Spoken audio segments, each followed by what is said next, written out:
Hi, I'm going to tell short story number 4 today. Um,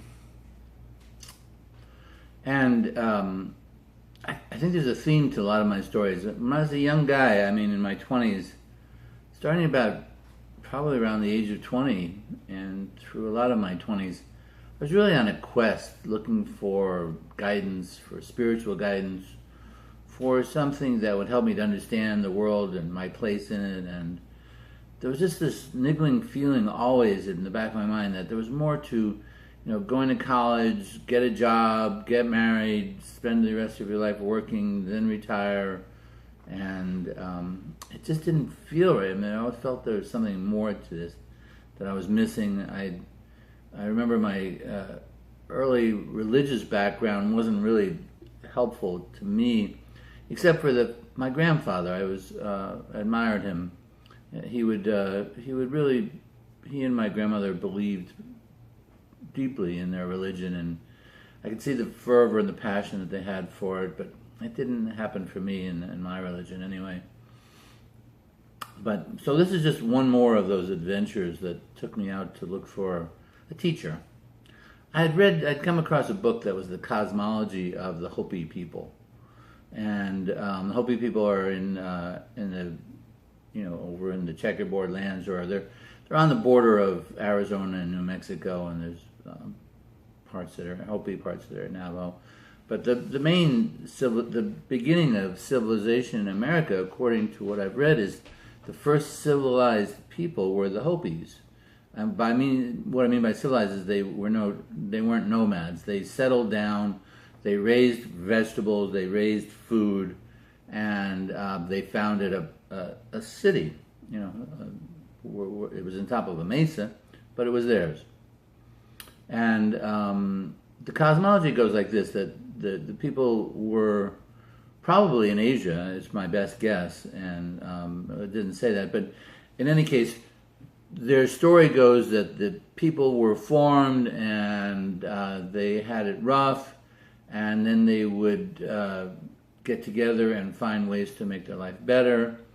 And while their life was rough, they were very spiritual, and when things got better, they kind of forgot their spirituality and would get more involved in pleasures of the world.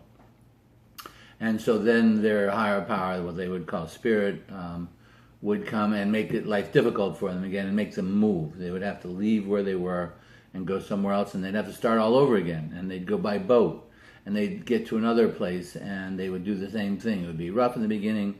They would develop some society, develop some commerce and some way of taking care of themselves, some agriculture, whatever it was.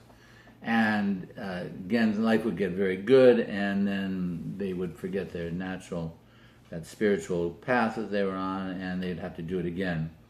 And at the end, the last place they came to was America, and they went out to look in all the different directions for where they were going to settle. And some went south, and some went north, and some went east. They came into the Pacific side. And this group that got to Nevada, or not Nevada, but Arizona, and where it borders New Mexico, it's pretty barren. It's not fertile at all. It's brown. It's brown, and it's brown most of the year. And it's brown for as far as you can see, and you can see great distances there because it's, you get on top of a mesa and just see forever. And they decided to settle there. They were tired of going through that situation where things got good, they'd blow it, and then they'd have to move again. They decided that they were going to settle in a place where things were not going to be good. There was going to be challenges for survival, and that they could keep their spiritual path because that was more important than the agrarian, than the path of wealth and whatever that brings. So I kind of liked that. I liked their cosmology. I liked the story. I was living in Pennsylvania at the time, and I was pretty much an adventurer. I'd gotten used to where I could put a backpack on my back and hitchhike thousands of miles. Wasn't a problem to me.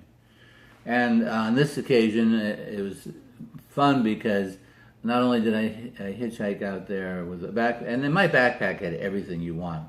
I mean, I had a sleeping bag, I had a cook stove, I had food, I had maybe one or two books, I had everything you needed to survive on my back, which is kind of neat. It's kind of funny. It was a good thing to be doing at my age at that time.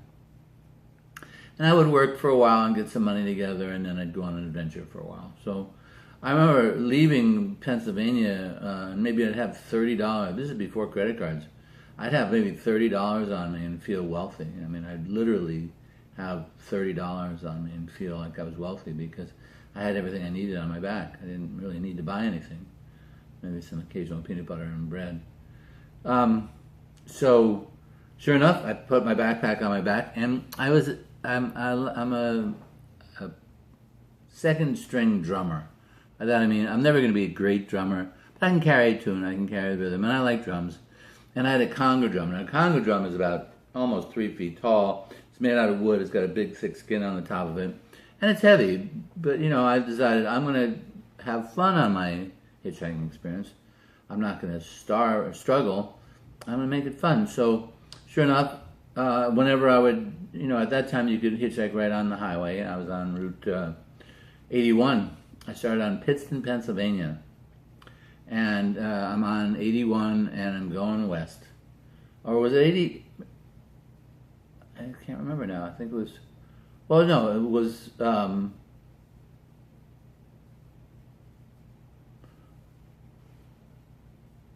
don't remember now. But one of the highways is going west anyway. Probably I started on 81. Yeah, 81 to 80 and then got on 80. That's how it was. So, so I would sit on the highway and I would play my drum. And I wouldn't worry about too much whether I was going to get a ride or not because I wouldn't even care. The journey was really important and I wanted to get there. But I wanted also to enjoy every part of it. So I would sit and play drum, and I'd put a sign on the drum that said west, east, north, or south so that people would know where I wanted to go. And I didn't have specific destinations, but I would sit there and play the drum. I remember in that time I had hair probably down to my waist. I had a long beard. I looked like a hippie. I was a hippie, basically.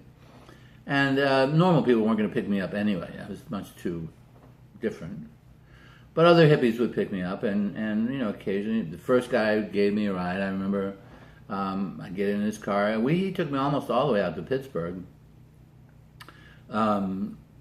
Basically was...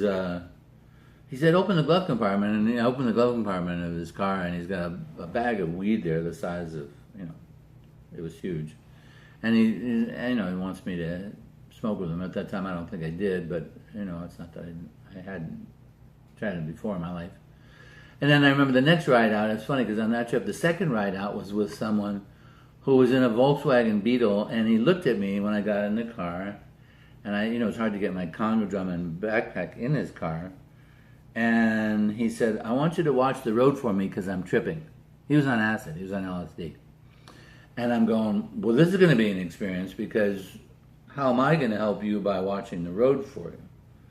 I think I tried to talk him into letting me drive, but he convinced me that he was all right, which is insane, but I was pretty much insane back then. But anyway, one ride after another, and it was always people with all kinds of stories. Just one other... Well, I'll go into that story later. But anyway, I'm getting closer and closer to my goal, which is Oribe, Arizona. I should have said that in the beginning. Oribe is the first mesa. It's the first civilization. It's the first place they settled. And it's on top of a mesa, and a mesa is this mound of, of earth, and it comes out of the desert, and they're high. And I'm getting closer and closer and playing my drums, and the last ride that I got, as I was getting closer to it, wasn't going to take me all the way to First Mesa. They weren't going that far, or maybe they were, but I decided that about 7 miles prior to getting to First Mesa, and I kind of, either I asked or I knew somehow I was getting close, there was a pull-off on the right-hand side, and this is all open area. This is brown. They're everywhere as far as you can see is brown. And there's nothing there. But somebody... some agency, somehow they put up a little place for people to have a picnic. And what I meant by that was, in this area there was maybe 2 or 3 picnic tables under a shelter. So I figured, well, geez, I'm going to sleep here because it's getting to be evening. It's going to get dark soon. I'm not going to be able to make it into the first mesa right away. So let me sleep here tonight, and then I'll go the rest of the way tomorrow. So I had a sleeping bag, as I told you. So I opened up my sleeping bag, put it on one of the tables. There was nobody there. I mean, there's nobody around. There was very little traffic going up and down this road. This is like, you know, we're not any place that's popular. So like I said, I put up my sleeping bag, and it's a mummy bag, so I zip it up to about here, and that's important for the rest of the story. And I'm hunkering down into the table, ready to go to sleep. You know, there's nothing much to do. I don't have TV. I don't have anything. And I'm laying there, and I hear, "Oh!" And I wake up because that doesn't sound good to me. I'm no longer feeling safe. And it's, "Oh!" And it's going on. And, you know, when you're laying in, feeling helpless, powerless over what's going on around you, and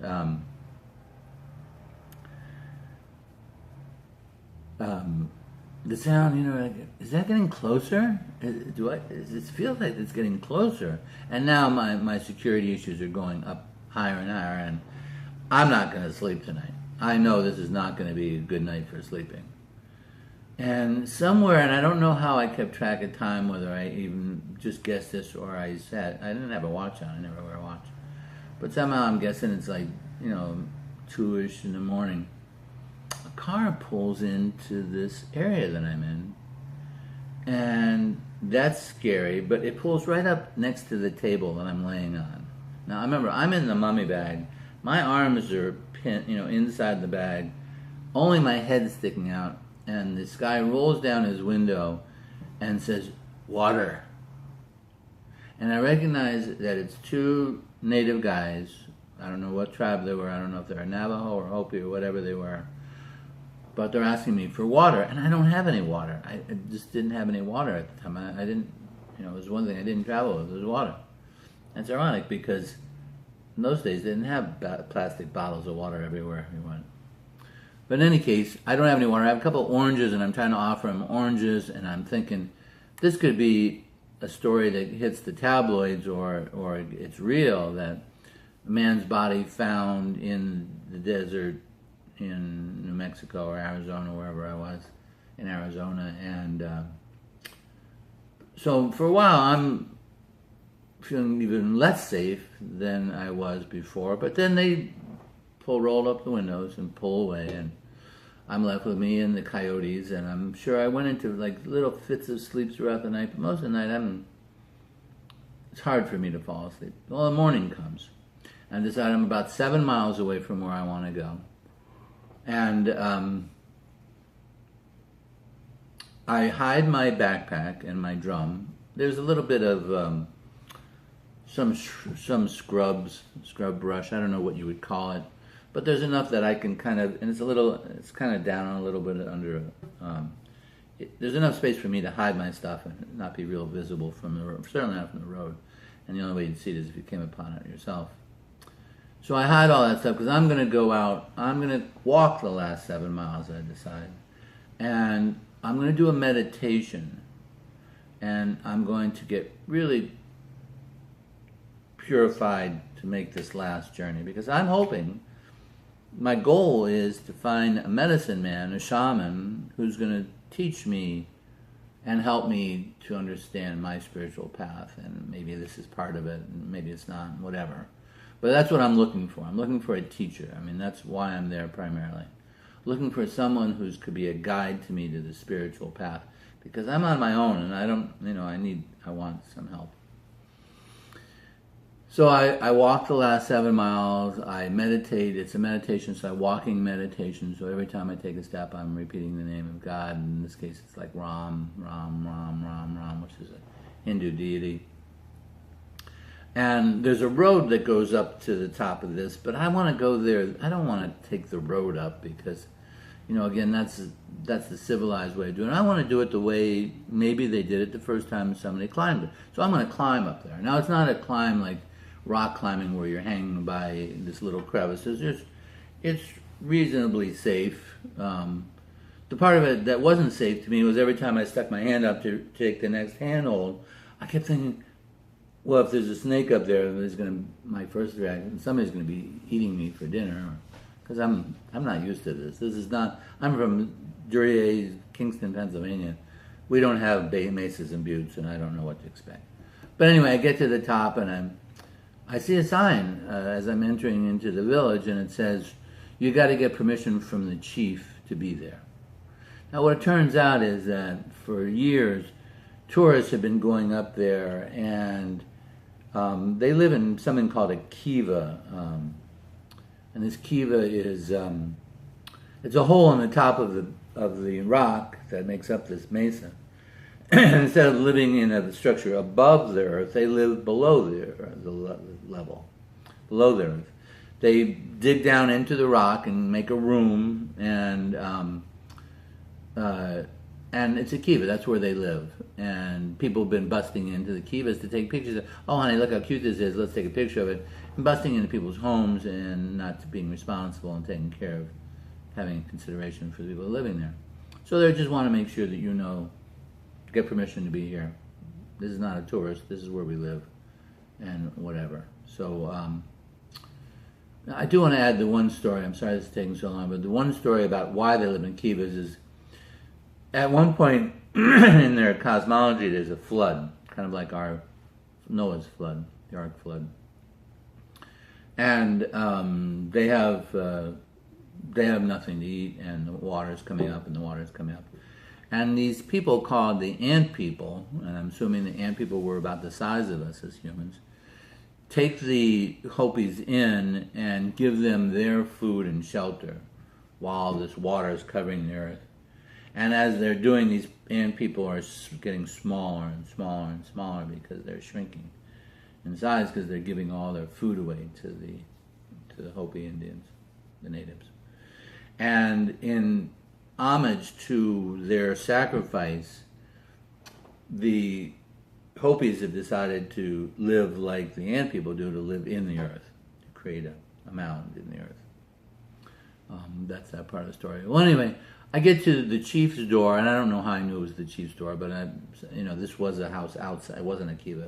It was a home, not a fancy home by any stretch. It was like a cottage. And I knock on the door, and I'm thinking, okay, I'm going to meet my shaman now, and all life is going to be good, or whatever I'm expecting. I have high expectations. I'm hoping something wonderful is going to happen. I knock on the door, and a woman answers. And I guess the chief isn't there, and she says, well, and she's really angry that somebody's bothering her, especially this guy, me, is bothering her. And she says in a very gruff voice, yeah, you can stay for a while, but then you got to leave. Like, basically, look around, do your stuff, and get out of here. And I'm crushed. Literally crushed. So I go over to the edge of the mesa because these mesas are high, and mostly a lot of the land around there is flat. I can see for 50, 60, I think 80 or 90 miles. I mean, I think you can see way out there. And so I sit down and meditate because I'd come here for some kind of experience. So I thought, I don't know what I was thinking, but I'm getting over the emotional hurt of not being, not getting my needs met or whatever I thought I was there for. And so I sit and meditate for a while, and then I get up and go, okay, I guess I have to get out of here. And it's funny because on my way out of there, I kept thinking, well, maybe I'd get lucky and find somebody with some peyote, and I can have a peyote experience, which didn't happen. So I spent about 4 or 5 days getting there, probably. And then I'm not sure what I did after that. I think I stayed around for a couple more weeks visiting people. And I had a friend in Albuquerque, and it's possible that I went there. But just another story. I hope you're enjoying these stories. I'm enjoying telling them, as I said before. Best you. I'm going to show you some pictures now of Oribe as it is now. When I was a kid, I didn't take a camera anywhere. So I don't have any pictures of my adventures, unfortunately.